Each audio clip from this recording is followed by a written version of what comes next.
Hi! ఈరోజైతే నేను మీ అందరి కోసం ఉదయగిరిలోని ఫేమస్ ప్లేస్‌లనైతే చూపియబోతున్నాను. ఇప్పుడు మీరు చూసేదైతే ఉదయగిరి ఆనకట్ట. నేను ఉదయగిరిలో చదివేతప్పుడైతే ఇలా లేదు. ఇప్పుడైతే చానా వరకు డెవలప్ చేసేసినారు. నైట్ టైమ్ అయితే సీనరీ అదిరిపోతుంది ఇక్కడ. మా ఫ్రెండ్స్ అంతా వీలుంటే ఇక్కడే కలిసేవాళ్ళమి. అక్కడి నుండైతే ఇప్పుడు మనం కోనేరు దగ్గరున్న టెంపుల్‌కైతే వచ్చేసినాము. ఇదైతే శ్రీకృష్ణదేవరాయల టైంలోది. ఇప్పుడైతే గవర్నమెంట్ హ్యాండ్ ఓవర్‌లో ఉంది ఇది. పర్మిషన్ అయితే లేదు లోపలికెళ్ళడానికి. నేనైతే వీడియో కూడా బయట నుంచి తీసేసినాను. గేట్ ఏసేసున్నారు.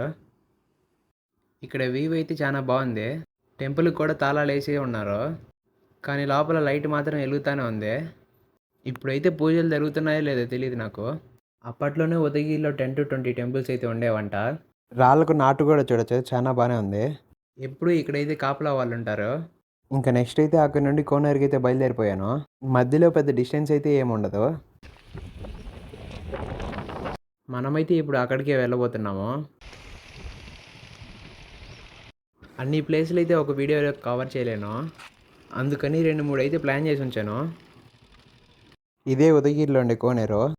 ఇక్కడ శ్రీకృష్ణదేవరాయలు అయితే ఏది కొట్టినారో లేదో కానీ మా వాళ్ళు అయితే కోనేరు అంతా ఇదేసినారు. ఈ కోనేరు చుట్టూ అయితే మెస్ వేసేసినారు. లాస్ట్ 5 ఇయర్స్ నుంచి ఎవరైతే మునడానికి రావట్లేదు ఇక్కడ. కోనేరు అయితే ఒకటే ఉంది కానీ మండపాలు అయితే చాలా ఉన్నాయి లోపల. నేనైతే వీడియో కోసం లోపలికి పోదాం అనుకున్నాను. గేట్ దగ్గరికి అయితే వెళ్తున్నాను ఇప్పుడు.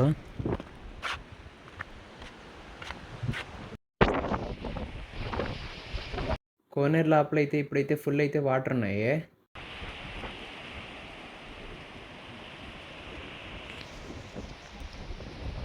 ఇక్కడ నుండి వ్యూ చూడడానికి అయితే చాలా బాగుంది. మెయిన్ గేట్ అయితే మూసే ఉంది, అందుకని వేరే సైడ్ నుంచి వెళ్ళిపోయాము. ఇప్పుడైతే లోపలికి వచ్చేసినాను. అన్నీ ఫుల్గా అయితే మాడి చెట్లు అయితే ఉన్నాయి. లోపల అయితే చాలా చల్లంగా ఉన్నది. కూర్చోడానికి బండ్లు అయితే వేసినారు. మా స్కూల్లో పీటీ ఇస్తే ఖచ్చితంగా ఇక్కడికి వస్తాం మేము. ఈ ప్లేస్లో అయితే మేము చాలాసార్లు కబడ్డీ ఆడినాము.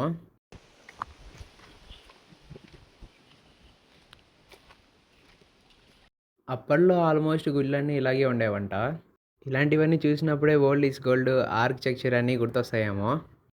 అక్కడ నుండి అయితే అవతలికి వెళ్ళిపోవచ్చు. అంత లోపల ఇక్కడ ఉండే లొకేషన్ అయితే చూద్దాము.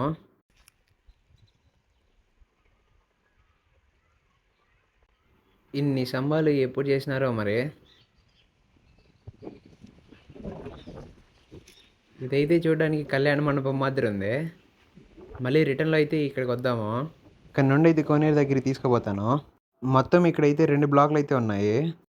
ఒకటైతే ఇందాక చూపించింది. ఇంకా గేట్ అవతల అయితే కోనేరు ఉంటుంది. 2 బ్లాకులకి మధ్యలో అయితే గేట్ ఉంది. అదైతే తీసుకొని అవతల వైపు అయితే వెళ్ళిపోయాను. ఈ లొకేషన్ అయితే ఫోటోలు తీసుకోవడానికి, వెడ్డింగ్ షూట్ తీసుకోవడానికి, ఇంకా షార్ట్ ఫిలింలకు కూడా బాగా పనికొస్తుంది. ఇంతకుముందు మనమైతే బయట నుంచి కోనేరు చూసేసినాము. ఈ వ్యూ అయితే లోపల సైడ్ నుంచి. నీళ్ళైతే ప్యూర్గానే ఉన్నాయి కానీ దగ్గరికి పోవడానికి కొద్దిగా భయం వేసింది. చెప్పాను కదా, మొత్తం అయితే ఇలాంటి మండపాలతోనైతే కట్టేసి ఉంది. నాకైతే ఇంకో మంచి లొకేషన్ దొరికింది. ఇక్కడ నుండి మన వాళ్ళు అయితే మంచి ప్లాన్ అయితే వేసేసినారు. అన్నీ పర్ఫెక్ట్గా అయితే కట్టేసినారు. అన్నిటికన్నా నాకైతే ఈ లొకేషనే బాగా నచ్చేసింది.